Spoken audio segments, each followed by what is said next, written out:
Lesson 11. Greetings, brothers and sisters. I am Ola, and I wanted to talk to you about the important topic of learning spaces in the astral world.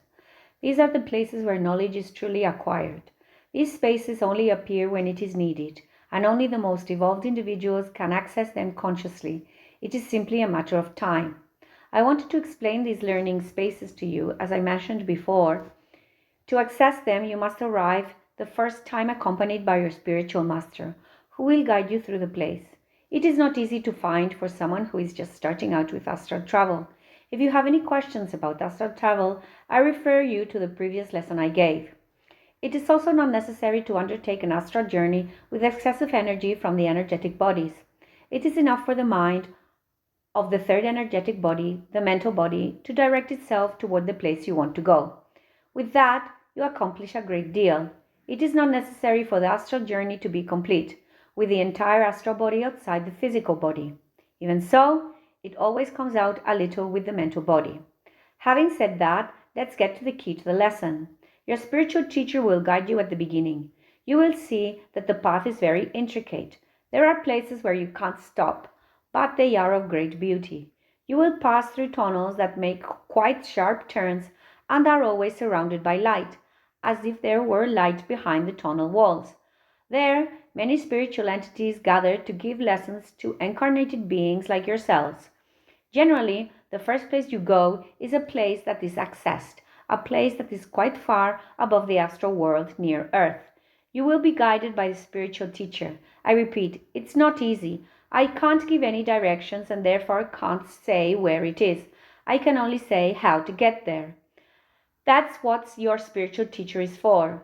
For your understanding, it's in an astral world quite far above the astral body attached to Earth.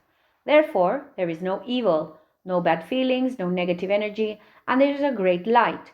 In reality, it is a place quite close to the lower levels of heaven. It is very interconnected. You will often see the channel between one place and another, but with sufficient training, you can access and go even to the lower levels of heaven. But that is for another lesson. Once you arrive there, you will see spiritual masters, and some will be giving a lesson to an incarnate brother or waiting to give you the corresponding lesson. It will be different for each person. This usually happens the first time. You will see that your perception of time changes. Time will not pass. You can remain like this for hours and hours, and upon waking, you will be surprised to find that only 3 or 4 hours have passed on the clock.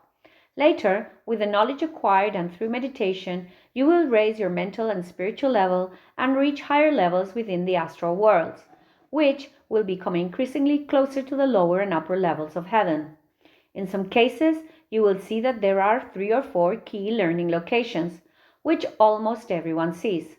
They are all similar, luminous, vast spaces. You will see that the perception of up and down does not exist. There is no gravity, and if the training continues with the acquired data, a moment will come when, accompanied by the spiritual master for the first time, and if you have required permission, which you will normally have with the spiritual master since he has asked beforehand, you will be able to access the Akashic records of your dimension near Earth. Each region of the universe has its own. They are very large regions of great distance, and your imagination cannot grasp such distances. They all communicate with each other and are interconnected, and you can access the knowledge of any of them from any given location. Once you have been granted permission to enter the Akashic records, you will see that the place is very beautiful. It is a grand palace, shaped like a tall palace with smooth walls. At the entrance, there are 2 columns flanking the door, a large bright door, and on either side of the door, on each column, there is a guardian. The guardians are beings with undefined bodies. Their faces have no defined form because in this astral world, things constantly change their appearance. You only need to focus on the energetic aspect. These are aspects of dimensions that generally have much to do with the lower and higher levels of heaven, where form is not important. What truly matters is the energy, which is the identifying mark of each being, and that is what you will perceive when you have sufficient training. Spiritual people from these spiritual worlds are recognized by their energetic signature. It is their identity and it cannot be replicated in any way. Once you have been allowed to cross the threshold, you will enter accompanied by the spiritual master, at least on the first journey. Inside, you will see what appears to be an infinite library. It seems to have no end. The building resembles a vast library filled with shelves. On each shelf, there will be an energetic block, similar to a book, but not a book itself. Rather, it is an energetic link to the various books in which information is stored. Your mind will try to see the book in this image, but over time, you will realize that books as such do not exist in that form. Each person will perceive it differently because, as I have said, the form is ever changing and disappears. You must become accustomed to seeing the energetic signature. There, a spiritual entity will be present, the guardian of the Akashic records, who is constantly reading the information that reaches him from the universe of his particular region. He must monitor and safeguard this information and thus has a mental link to said records. Yet he accesses them with a device that is like a screen by placing his hands on it. Even without touching the screen, the information is transmitted. You will see that there is an energetic flow between this spiritual entity, whom we will call the scribe, and the energy of the ancient Akashic records. He is in permanent state of meditation, full of energy and always vigilant regarding the information that reaches him. His senses are also extensive, but not as extensive as the channel of information communication. This channel occupies the entire region of the universe, which is usually very large. If you wish to ask him a question, it is as simple as approaching him and communicating with him mentally. He will open his eyes and realize that you are there to ask him. You can formulate the question by speaking with your mental voice in that spiritual world, and the scribe will answer to the best of his ability. This is the direct way to access the Akashic records.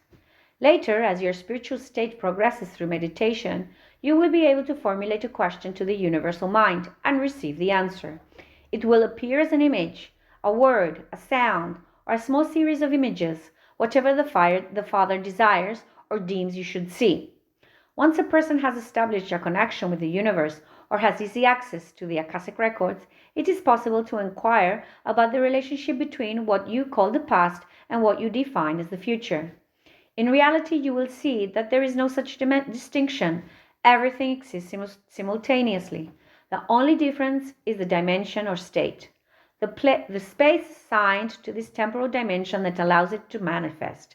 Your perception of the future, or lack thereof, is still to be defined. However, possible futures are already created and functioning in that future dimension, so to speak, where future time, according to your perception, is being created and is functioning. The past also exists in the same way. Possible past have been attempted, but the most probable past was the one that occurred, or the most desirable one, according to the Father, who, in his immense wisdom, knows which one to make possible. Once the most foreseeable past has occurred, or the one desired by the Father, I should say, comes the chain of the present, which in turn also has several presents. So, according to your perception, if you are in a sufficiently altered state of consciousness above the temporal dimensions in which you live, you will see that there are several presents, and you will be able to perceive them when you see the dimensions of reality. This will help you know what has happened previously, what the best trend is, what should happen, and what the Father desires from others. Your involvement in such actions will produce consequences in the dimensions where the functioning future resides, and that future will become real in the physical world. Act with greater energy and have better tools to become something tangible in your physical reality, but you will only see that when you are able to perceive the levels of reality. The goal is for all people, all intelligent living beings, capable of communicating with others like you and other species in the universe, to become messengers of the universe, prophets who can change the physical reality that surrounds them and thus improve the lives of others. That is what the Father was saying.